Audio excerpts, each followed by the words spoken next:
Vamos lá, galera, terceiro ano. Nossa videoaula de hoje é sobre decomposição de um polinômio, beleza? Então aí, ó, a representação de um polinômio nada mais é do que a sua forma fatorada, tá? Quando a gente fatora um polinômio, nós podemos colocar ele na sua representação decomposta.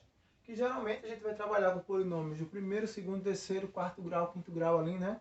Então dá pra gente fazer a sua representação na forma fatorada. Basta que a gente conheça as raízes desse polinômio, tá? Então eu preciso conhecer as raízes para que eu possa colocar aí na forma fatorada. E aí vem o seguinte, tá? Ó, a forma fatorada, ou a sua decomposição, a decomposição do polinômio, sendo ele do segundo grau, sempre vai ter essa representação, certo? Aonde α1, α2 são suas raízes, certo? O A aqui é o coeficiente de A do nosso polinômio do segundo grau. Logo depois, em seguida, eu vou fazer uma demonstração. Quando é um polinômio do terceiro grau, a sua representação é análoga, tá? Basta que eu acrescente mais uma raiz, ó, um x α3, que vai ser ali uma raiz. Sabemos que, dado um polinômio, sendo ele do primeiro, segundo ou terceiro grau, o número de raízes que esse polinômio tem, ou pode ter, depende do grau do polinômio. Então, se é um grau do primeiro grau, se é um polinômio do primeiro grau, uma única raiz. Se é um grau do segundo, um polinômio do segundo grau, pode ter até duas raízes. Se for do terceiro, até três raízes, né? Então, sabendo disso, aqui está representado a forma fatorada do meu polinômio, quando é do segundo, quando é do terceiro. Generalizando para polinômios de graus maiores, né, do quinto, do sexto, do sétimo, do oitavo grau, a sua representação fatorada segue o mesmo modelo, tá? Até um αn, tá? Que vai ser lá a minha enésima raiz do nosso polinômio. Beleza. Pessoal, olha só. Existem algumas situações que um único polinômio, ele admite um único valor mais de uma vez como sendo raiz desse polinômio. Quando isso acontece, observe como é que a gente denomina essas raízes, tá? Se você tem um valor que é raiz uma única vez do polinômio, então é chamado de raiz simples. Quando um único valor é raiz duas vezes do meu polinômio, é chamado de raiz dupla. Quando é três vezes, raiz tripla. E aí, quando a gente for lá para equação polinomial, lembrando que a gente está na definição de polinômio ainda, tá? A gente vai chegar na definição de equação.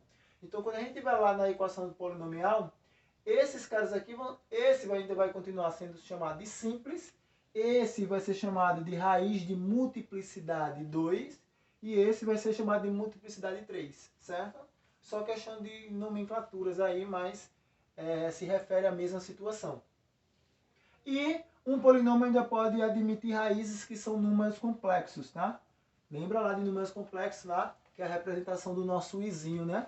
E aí a gente sabe que i nada mais é do que a raiz quadrada de menos 1. Então, quando aparecer a raiz quadrada de menos 1 em um dos nossos polinômios, ele é chamado de raiz complexa, né? A gente pode substituir menos 1 por i, certo? Vamos ver a demonstração para cada um desses caras. Então, está aqui a nossa decomposição. Vamos ver como é que fica isso na prática? Beleza? Observam o seguinte. Eu peguei aqui dois exemplos, tá, para vocês. Polinômio p de x, x ao cubo mais x. E o polinômio p de x, 2x ao cubo menos x ao quadrado menos x. Para a gente representar ele na sua forma fatorada. Mas para isso, precisamos encontrar suas raízes, tá? Eu não posso decompor ele se eu não sei quem são suas raízes. Então vamos lá encontrar a raiz de cada um desses caras. Encontrando a raiz do primeiro polinômio aqui, então p de x é igual a x ao cubo mais x. Como é que eu posso encontrar a raiz desse polinômio? Primeiro, vou representar ele, tá? X ao cubo mais x. Então eu vou colocar o termo comum em evidência. Vou fazer uma fatoração aqui já logo de cara. Então p de x pode ser representado por x vezes x ao quadrado mais 1. Beleza. Para encontrar as raízes, lembra que a gente estava respondendo exercício, tá? A gente respondeu exercício e eu disse que para encontrar a raiz de um polinômio, basta que eu iguale ele a zero. Então, x ao quadrado mais 1 é igual a zero. Por definição, tá, de uma equação produto, por assim dizer, logo eu tenho que x é igual a zero. Então, uma das raízes é zero. A outra raiz vai sair dessa definição aqui, ó, x ao quadrado mais 1 igual a zero. Ao resolver essa situação, como é que fica essa situação aqui?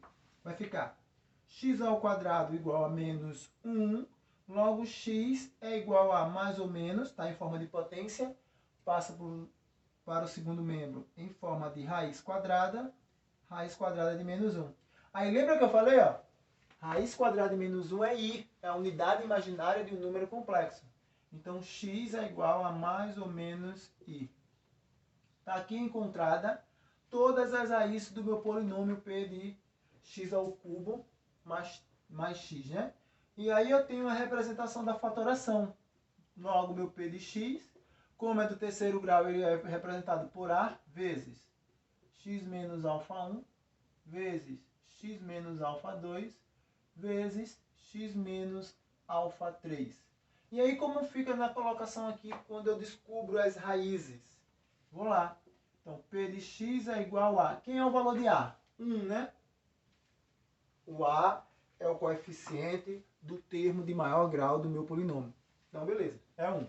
Então, 1, não preciso colocar, mas aí eu só vou para colocar para ilustrar, tá? X menos α1, 0, que é uma das raízes, vezes x menos α2 mais i, e x menos α3. Já que é menos i, menos vezes menos mais i. Então está aqui a minha forma fatorada do meu polinômio p de x igual a x³ mais x. Beleza? Para o outro segue a situação análoga, tá? O outro só não vai ter uma raiz complexa, né? Não vai ter mais i nem menos i como raiz, certo? Vamos ver como é que fica o outro. Aqui, ó. P de x igual a... Deixa eu pegar aqui novamente, né? 2x³ menos x² menos x. E aí quando a gente resolve, novamente, ó, tem x em todos os termos.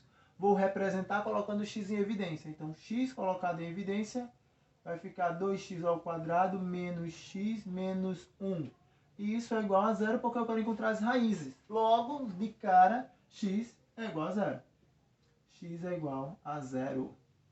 Beleza, ficamos com o polinômio dentro do parênteses, ó, 2x² menos x menos 1 igual a 0. Aplicamos delta.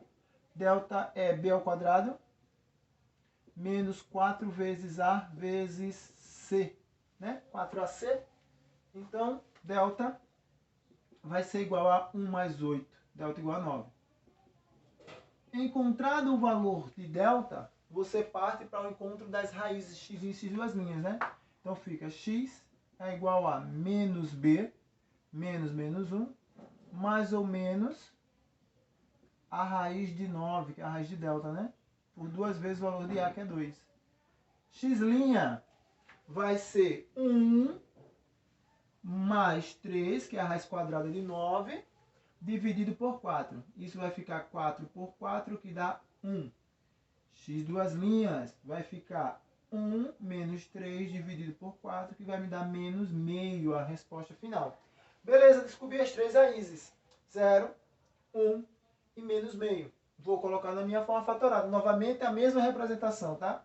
Só vou escrever aqui. P de x vai ser igual a A. Quem é A, pessoal?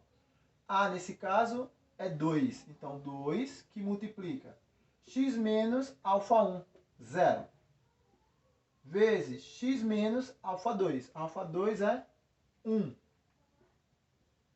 X menos α3. Só que α3 é negativo. Então, menos vezes menos dá mais. Então, mais meio. Está aqui a forma fatorada do meu segundo polinômio. Beleza? Então, essa é a representação da forma fatorada de um polinômio. Não tem bicha de cabeça. Lembrando que, para representá-lo na forma fatorada, precisa encontrar suas raízes. Certo, pessoal? Então, por hoje é só. Depois eu passo lá umas questõezinhas para a gente resolver em função da definição de fatoração. Beleza?